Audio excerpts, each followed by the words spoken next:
ओम शांति। ओम शांति। आज 24 जनवरी है और आज बाबा क्या कहते हैं कि मीठे बच्चे, बाप तुम्हें जो पढ़ाई पढ़ाते हैं वो बुद्धि में रख सबको पढ़ानी है। बाप जो तुम्हें पढ़ाई पढ़ाते हैं वह बुद्धि में खुद को रखना है और फिर दूसरों को भी पढ़ाना है। हर एक को बाप का और सृष्टि चक्र का परिचय देना है। हर एक को शिव बाबा का संदेश और जो चल रहा है ये सृष्टि का चक्र, कि सृष्टि के चक्र में हम बच्चे कहाँ आ गए, कहाँ पहुंचे हम बच्चे? संगम युग पर आ गए और संगम युग पर हम बच्चे अपना मिलन करने लगे। किसके साथ? आत्मा और परमात्मा के साथ क्या हो रहा है? मिलन हो रहा है। तो आज आत्मा और परमात्मा के मिलन का नाम ही क्या है? संगम है। तो आज बाबा प्रश्न में कहते हैं, आत्मा सतयुग में भी पाठ बजाती और कलयुग में भी, लेकिन अंतर क्या है?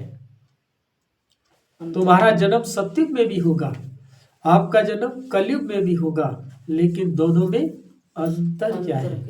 तो बाबा ने इसका आंसर दिया है कि सतयुग में जब पाठ बजाती है तो उसमें कोई पाप कर्म नहीं होता। हर कर्म वहां पर अकर्म हो जाता है। हर कर्म वहां अकर्म हो जाता है, क्योंकि रावण नहीं है, क्योंकि रावण नहीं है। फिर कलयुग में जब पाठ बजाती है तो हर कर्म विकर्म व पाप बन जाता है, क्योंकि यहाँ विकार है। अभी तुम हो संगम पर, तुम्हें सारा ज्ञान है। सतयुग में ये सब तुम्हें नॉलेज नहीं होगी। ओम शांति। अब यह तो बच्चे जानते हैं कि हम बाबा के सामने बैठे हैं। बाबा भी जानते हैं कि बच्चे हमारे सामने बैठे हैं। यह भी तुम जानते हो कि बाप हमको शिक्षा देते हैं जो फिर औरों को भी देनी है। पहले पहले तो बाप का ही परिचय देना है, क्योंकि सब बाप को और बाप की शिक्षाओं को भूले हुए हैं। अभी जो बाप पढ़ाते हैं यह पढ़ाई फिर 5000 वर्ष बाद मिलेगी। यह ज्ञान और कोई को है नहीं। मुख्य हुआ बाप का परिचय। फिर यह भी समझाना है कि हम सब भाई भाई हैं। सारी दुनिया की जो सब आत्माएं हैं सब आपस में भाई भाई हैं। सब अपना मिला हुआ पार्ट इस शरीर द्वारा बजाते हैं। अब तो बाप आए हैं नई दुनिया में ले जाने के लिए, जिसको स्वर्ग कहा जाता है। परंतु हम सब भाई पतित हैं, एक भी पावन नहीं। सभी पतितों को पावन बनाने वाला है ही एक बाप। ये है ही पतित, विकारी और भ्रष्टाचारी रावण की दुनिया। रावण का अर्थ ही है 5 विकार स्त्री में और 5 विकार पुरुष में है। बाबा बहुत सिंपल रीति समझाते हैं, तुम भी ऐसे समझा सकते हो। तो पहले पहले यह समझाओ कि हम आत्माओं का वो बाप है, हम सब ब्रदर्स हैं। पूछो ये ठीक है? लिखो, हम सब भाई भाई हैं, हमारा बाप भी एक है। हम सब सोल्स का वो सुप्रीम सोल्स, उनको फादर कहा जाता है। ये पक्का पक्का बुद्धि में बिठाओ तो सर्वव्यापी आदि पहले से निकल जाए। अल्फ पहले पढ़ना है, बोलो यह अच्छी रीति बैठ लिखो। आगे सर्वव्यापी कहता था, अब समझता हूं कि सर्वव्यापी नहीं है। हम सब भाई भाई, हम सब भाई भाई हैं। सब आत्माएं कहती हैं गॉड फादर परम पिता। पहले तो यह निश्चय बिठाना है कि हम आत्मा हैं, परमात्मा नहीं। न हमारे में परमात्मा व्यापक है, हम सबके अंदर परमात्मा नहीं है, व्यापक नहीं है। वो कब है, कैसे है, इस चीज की विभिन्न डिटेलें हैं। सब में आत्मा व्यापक है।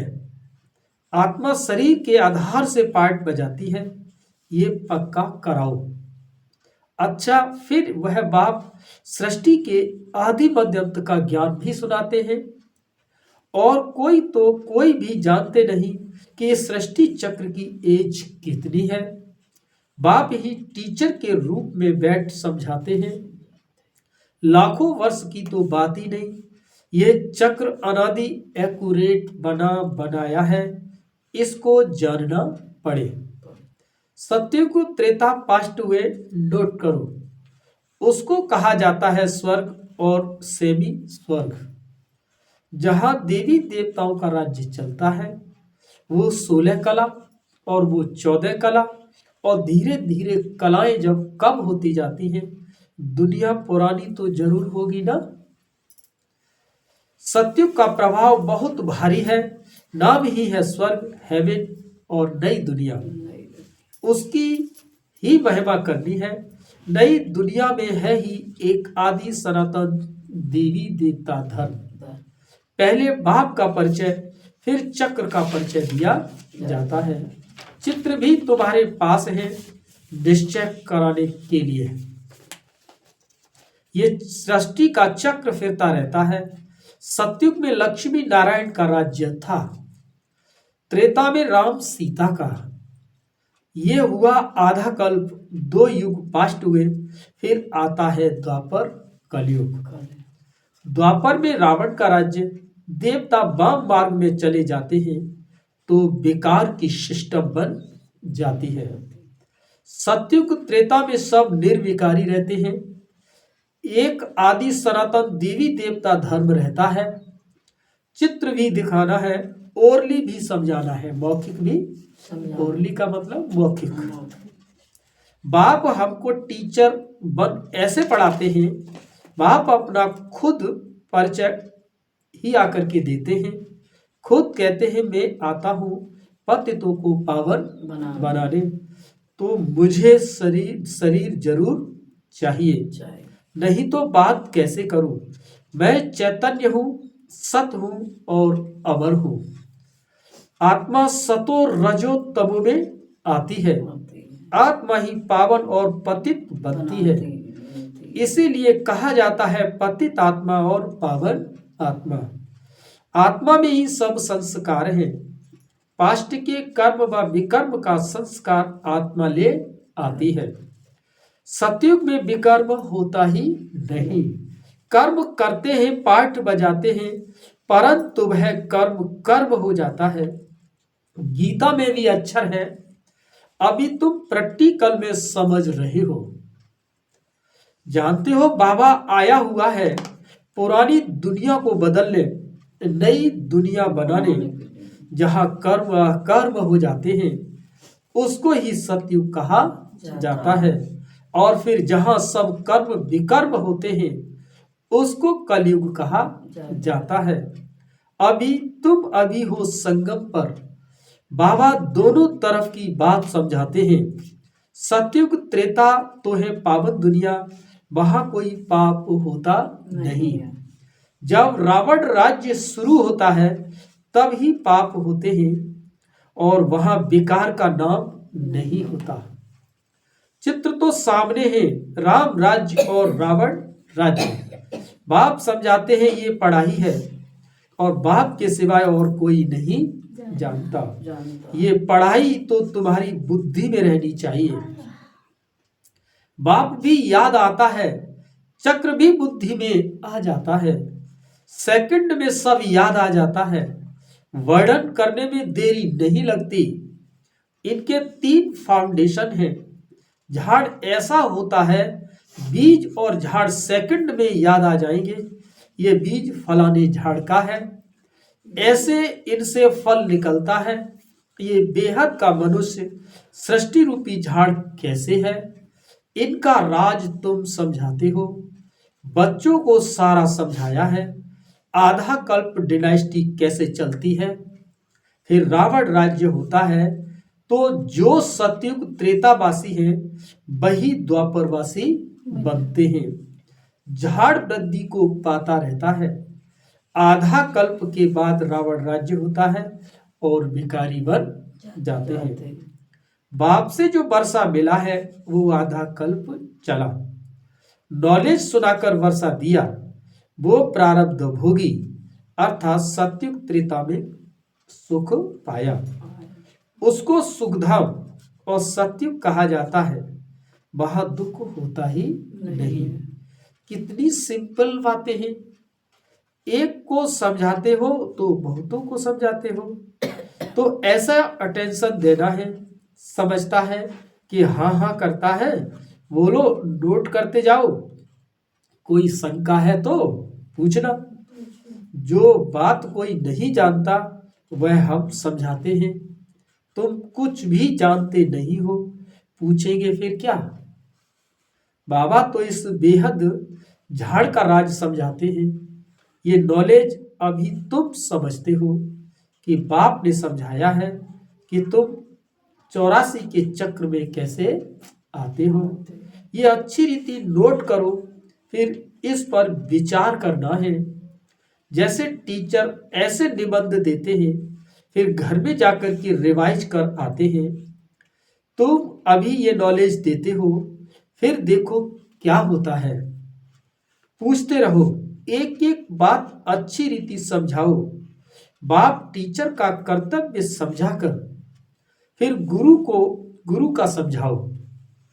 उनको बुलाया ही है कि आकर हम पतितों को पावन बनाओ। आत्मा पावन बनती है तो फिर शरीर भी पावन मिलता है। जैसा सोना वैसा जीवन बनता है। 24 कैरेट का सोना उठाएंगे, खाद नहीं डालेंगे तो जीवर भी ऐसे सतो प्रधान बनेंगे। अलाय डालने से तमो प्रधान बन पड़े हैं। पहले पहले भारत 24 कैरेट पक्के सोने की चिड़िया था, अर्थात सतो प्रधान नई दुनिया थी, फिर तमो प्रधान बनी। यह भी समझाते हैं, ये भी बाप समझाते हैं। और कोई मनुष्य गुरु लोग नहीं जानते, बुलाते ही आकर पावन बनाओ, सो तो गुरु का काम है। वानप्रस्थ अवस्था में मनुष्य गुरु करते हैं। वाणी से परे स्थान तो है इनकॉर्पोरियल वर्ल्ड, जहां आत्माएं रहती हैं। ये है कॉर्पोरियल वर्ल्ड, जहां पर दोनों का यह मेल है। वहां तो शरीर नहीं है और वहां कोई कर्म नहीं होता। वो परम धाम में न कोई कर्म होता है न शरीर होता है। और यहाँ पर कॉर्पोरियल वर्ल्ड है, ये माना ये साकारी दुनिया है। यहाँ शरीर और आत्मा का मेल है और यहाँ कर्म होते हैं। बाप में तो सारी नॉलेज है। ड्रामा प्लान अनुसार उनको कहा ही जाता है नॉलेजफुल।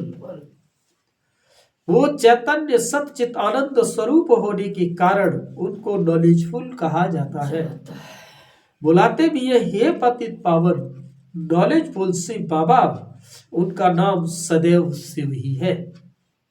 बाकी आत्माएं सब पार्ट बजाने के लिए आती है, तो भिन्न भिन्न नाम धारण करती है और बाप को बुलाते हैं, परंतु उनको कुछ भी समझ नहीं रहती। जरूर भाग्यशाली रथ भी होगा जिसमें बाप आकर के प्रवेश करेगा, कर उसको पावन दुनिया में हम बच्चों को ले जाएगा। तो बाप समझाते हैं, मीठे मीठे बच्चों, मैं उनके तन में आता हूँ जो बहुत जन्मों के अंत में है। पूरा 84 जन्म लेते हैं। भाग्यशाली रथ पर आना पड़ता है। पहले नंबर में तो है श्री कृष्ण और वो है नई दुनिया के मालिक।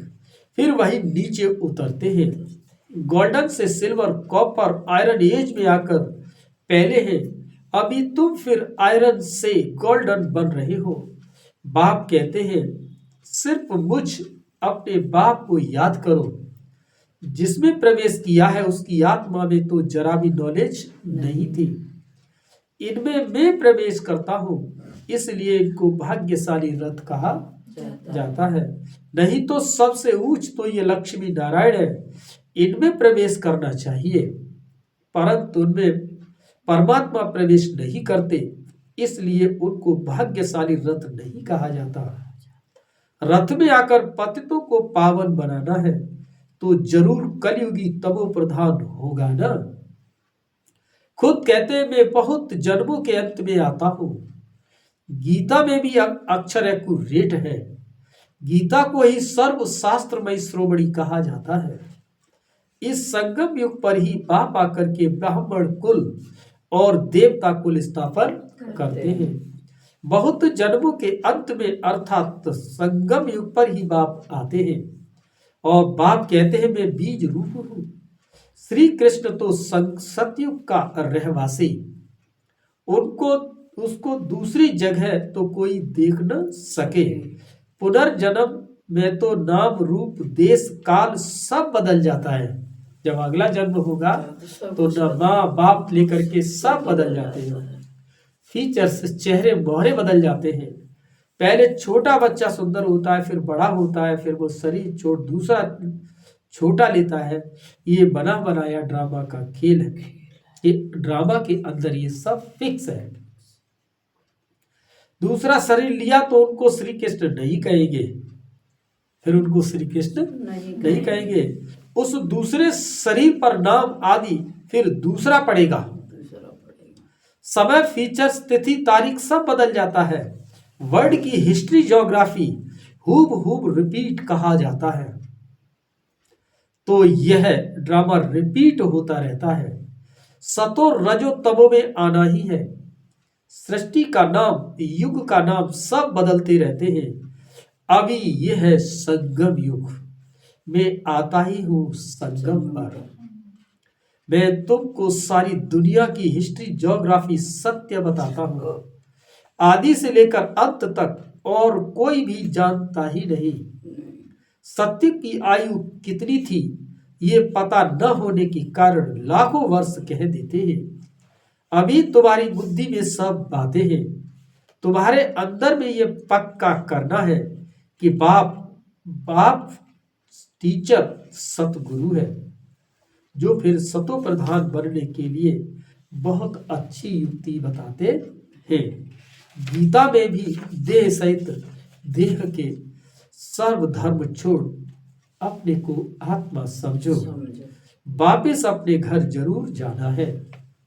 भक्ति मार्ग में मेहनत करते हैं भगवान के पास जाने के लिए। वो है मुक्ति धाम, कर्म से मुक्त। हम इन कॉर्पोरियल दुनिया में जाकर बैठते हैं।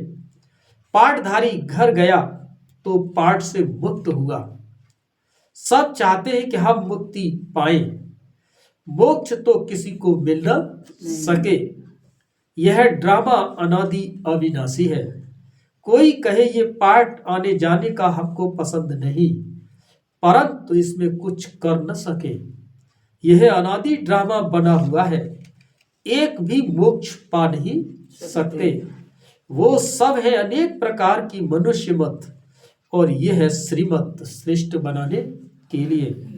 मनुष्य को श्रेष्ठ नहीं कहेंगे, देवताओं को श्रेष्ठ कहा जाता है। उन्हों के आगे सब नमन करते हैं, तो वह श्रेष्ठ ठहरे ना। श्री कृष्ण देवता है, वैकुंठ का प्रश्न वो यहां कैसे आएगा। न उसने गीता सुनाई, शिव के आगे जाकर कहते हैं हमको मुक्ति दो, तो वह अभी कभी जीवन मुक्त और जीवन बंद में आते ही नहीं। इसीलिए उनको पुकारते हैं मुक्ति दो, और जीवन मुक्ति भी वो देते हैं।